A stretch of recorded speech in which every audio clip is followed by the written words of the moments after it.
Eu estive em El Salvador há 5 meses atrás e lá a taxa de homicídios caiu 99%. E foi como prendendo o criminoso 30 anos atrás das grades, sem direito a nenhuma regalia, quem é de facções criminosas. E por que a imprensa não vai lá mostrar esse modelo bem-sucedido? Fica aqui sociólogo, antropólogo discutindo criminalidade, deveriam escutar os policiais. Eles é que estão aí perdendo a vida, eles é que estão aí respondendo processo, muitas vezes indevidamente, e nós estamos aí com intelectuais discutindo crime. Os intelectuais discutem medicina? Não discutem. Medicina é de quem estudou a área de saúde e crime é de quem lida com crime.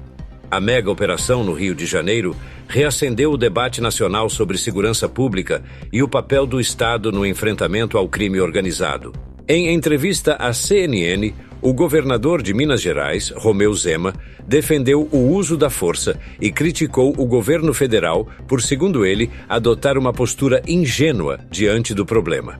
A fala de Zema ocorre em meio à criação do chamado Consórcio da Paz, que reúne governadores das regiões Sul, Sudeste e Centro-Oeste e reacende discussões sobre os limites, a eficácia e as consequências de operações desse tipo. Acompanhe comigo e deixe sua opinião nos comentários. Débora, vamos seguir tratando da mega operação que deixou 121 mortos no Rio de Janeiro e que tem mobilizado o debate público e político no país, com entrevista importante. A gente vai conversar com o governador de Minas Gerais, Romeu Zema, do Partido Novo, um dos governadores que mais atuou na semana passada em apoio ao governador do Rio de Janeiro, Cláudio Castro. Governador, boa tarde. Um prazer recebê-lo aqui no CNN 360. Os senhores anunciaram a criação do que chamaram de Consórcio da Paz, que reúne essencialmente aí, pelo campo político-ideológico governadores que fazem oposição ao governo federal, governadores ligados ao campo da direita. Desde o anúncio desse consórcio, desse grupo de governos na quinta-feira até hoje, o que foi possível avançar em termos práticos? Já há alguma ação concreta da parte desses governos estaduais em apoio às autoridades do Rio de Janeiro no enfrentamento ao crime organizado? Boa tarde, Yuri. Boa tarde, Débora, a todos que estão nos acompanhando. É um prazer estar com vocês. Bom, Yuri, nós do consórcio Sul-Sudeste, o COSUD, desde o início temos um grupo de segurança pública e esse grupo tem feito com que as nossas forças de segurança trabalhem de maneira mais coordenada e integrada. E o consórcio Sul-Sudeste tem uma semelhança muito grande com os estados do Centro-Oeste, que também tem o seu consórcio. E o que nós definimos na nossa reunião no Rio de Janeiro é que nós vamos somar esses esforços, o COSUD, que é o Sul-Sudeste, juntamente com os estados do Centro-Oeste. Mesmo antes de toda essa operação no Rio de Janeiro, já havia muitas operações cooperadas, tipo Minas Gerais com Goiás, tipo Minas Gerais com São Paulo e assim por diante. E esses esforços serão intensificados a partir de agora. E nós deixamos muito claro ao governador Cláudio que caso ele precise de algum reforço, e tenha mais uma vez o que é provável e infelizmente uma negativa do governo federal, nós, estados, estamos disponíveis, dentro do que nos é possível, a mandar algum equipamento de reforço, a mandar um efetivo de reforço para a realização de operações de combate ao crime organizado, que é o maior câncer que o Brasil tem hoje. Governador, boa tarde. Débora falando com o senhor aqui de Brasília.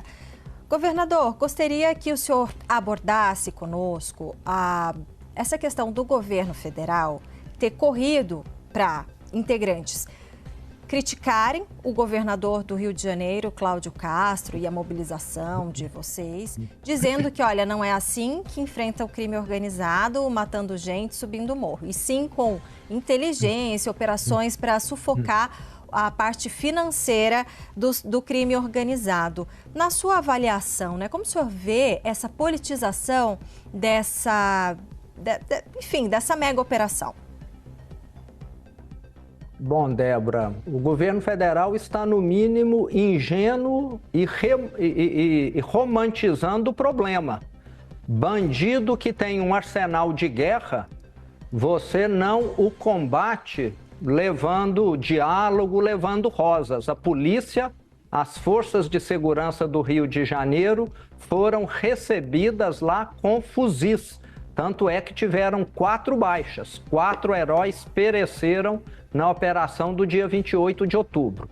E ontem, antes de ontem, foi realizada uma pesquisa. A maior aprovação, Débora, por parte de quem acompanhou essa operação é de quem vive lá, no meio desse terror, dessa extorsão.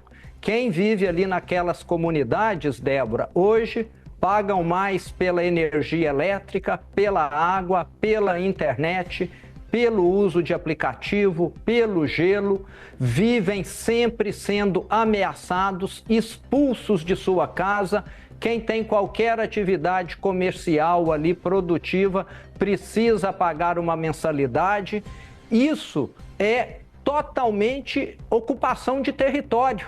E parece que o governo federal está se falando que o Brasil precisa ser soberano. Quer perda maior de soberania do que essa? Barricadas que impedem a entrada das forças de segurança pública. Então, nós temos de combater dessa maneira. Agora, é lógico que a asfixia financeira complementa essas ações, mas o que é preciso ser feito, Débora, e que o governo federal teima em não fazer, e até isso me causa suspeita de ter gente lá envolvida, é declarar essas organizações criminosas equivalentes a organizações terroristas. No dia que isso foi feito, nós vamos ter uma forma muito mais efetiva de combater, porque aí Polícia Federal, Exército terão de dar a sua contribuição.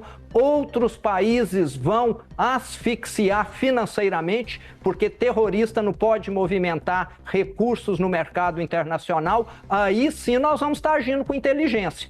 Agora, a operação do Rio de Janeiro teve muita inteligência também. Até o que prova isso é que não teve nenhum inocente que perdeu a vida. Só bandido e, infelizmente, 4 militares. E outro ponto importantíssimo é a questão das penas maiores e não haver nenhuma regalia para quem pertence às facções criminosas. Então é fundamental que esse governo federal, Lula acorde, Lewandowski acorde e declarem essas facções grupos terroristas. Na hora que isso acontecer, nós já vamos ter um avanço muito significativo. Governador, só que eu fiquei na dúvida, o senhor falou assim, sobre a questão de considerar, né, as organizações criminosas como terroristas.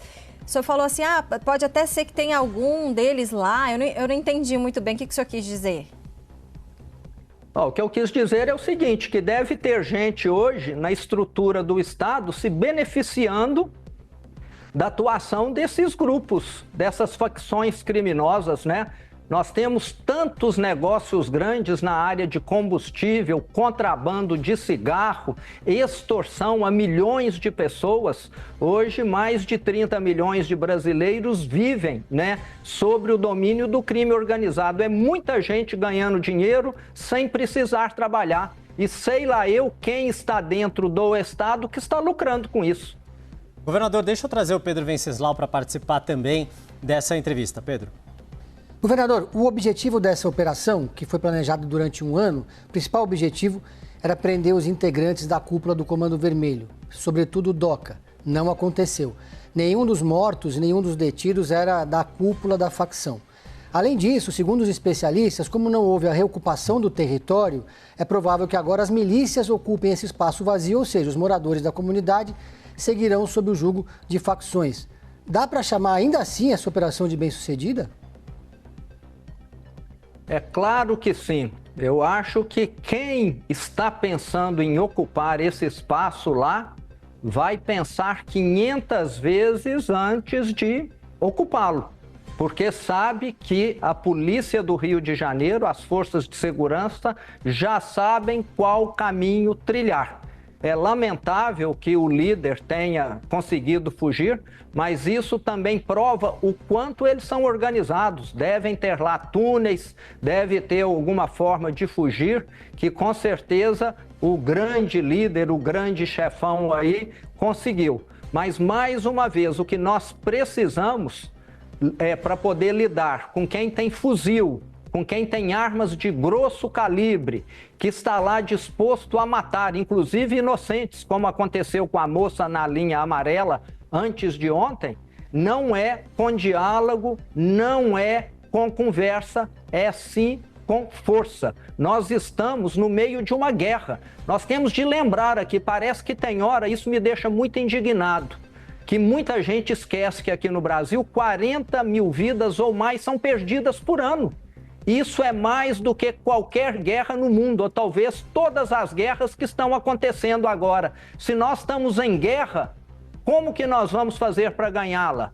Levando buquê de flores? Chamando para o diálogo quem só usa arma pesada? Não é assim.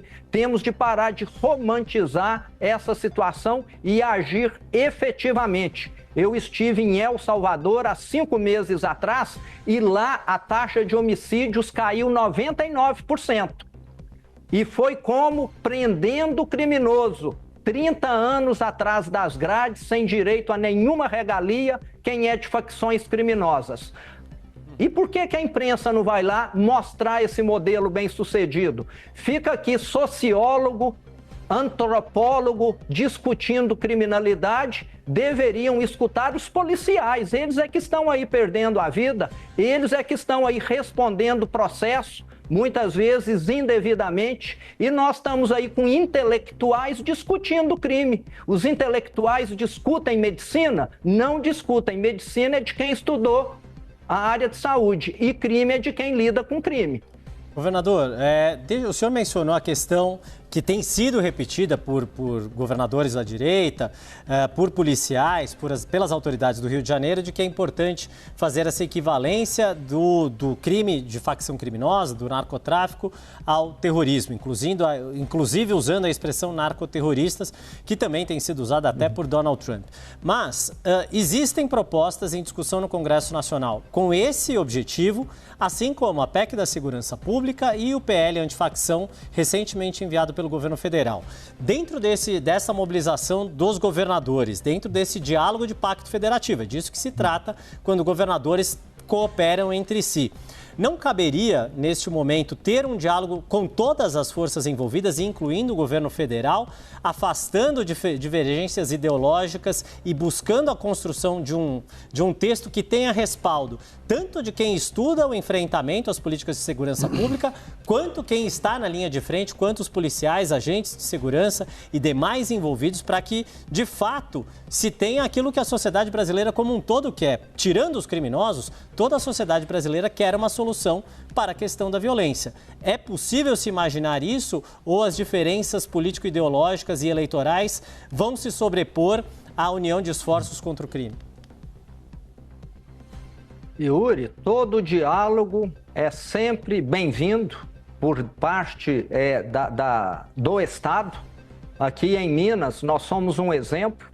Eu, Poder Executivo, estou sempre dialogando aqui com o Ministério Público, com o Tribunal de Justiça, que tem sido grandes aliados aqui no combate à criminalidade. Minas hoje tem uma das menores taxas de criminalidade do Brasil. Era um estado que sempre tinha emigrantes, pessoas indo para fora, e na minha gestão nós revertemos. Minas Gerais passou a ser um estado que recebe pessoas, muito em virtude da questão da segurança. Eu e os 6 outros governadores do Sul e do Sudeste, no dia 25 de março do ano passado, levamos para o ministro da Segurança Pública, o ministro Lewandowski, ministro da Justiça, as nossas propostas para a PEC da Segurança.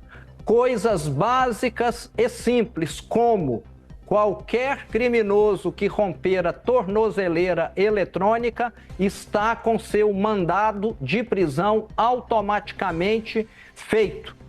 Isso não foi colocado na PEC. Que coisa mais básica do que essa? Se alguém rompeu, tirou a tornozeleira eletrônica, eu interpreto isso como se ele tivesse pulado o muro da penitenciária.